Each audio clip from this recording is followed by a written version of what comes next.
Okay, so 2004 Chevy Colorado 5-cylinder, making it run standalone for a swap in a Toyota pickup.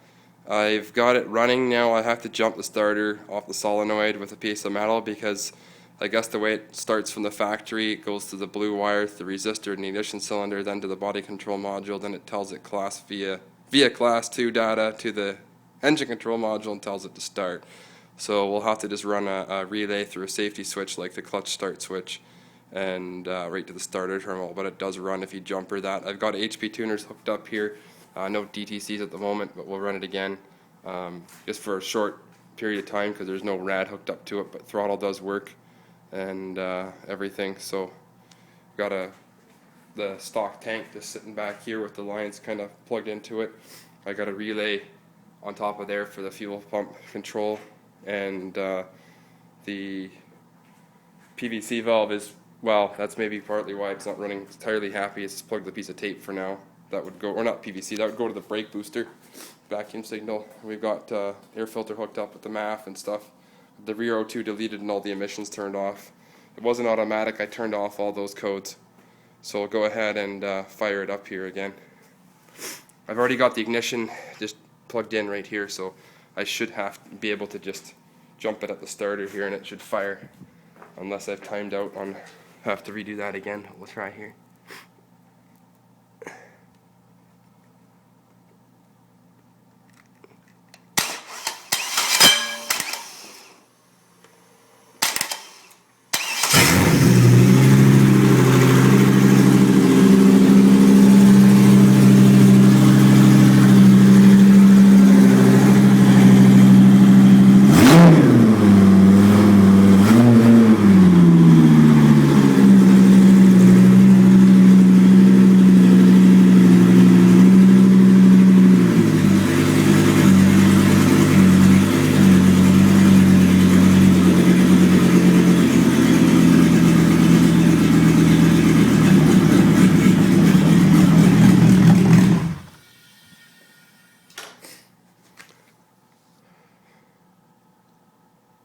Okay, so that's that.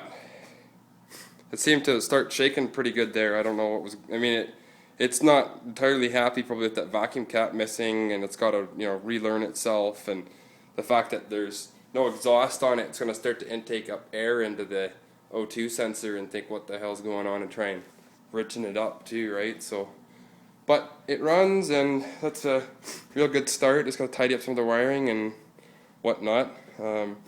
I built this fuse block here and these 3 relays to run it, and then he'll have an additional relay he'll have to supply or just run power to his stock relay for the fuel pump, and this protective cover goes on the fuse block there, and obviously I'll tidy up all the wiring. A lot of work to make that a standalone harness. I had to add all these wires here to run across to the computer for power and so on, and then this will eventually go to the back here, this whole mess of wiring, and that'll be tied into things like the neutral start switch, ignition switch, and mill light. There's a little bulb here I've got for the check engine lamp and so on. There's the gas pedal. Again, that all long enough wiring to reach into the through the firewall bulkhead there, and then the computer. So, and you'll have to take the flex plate off and change it to a manual transmission. So that's that.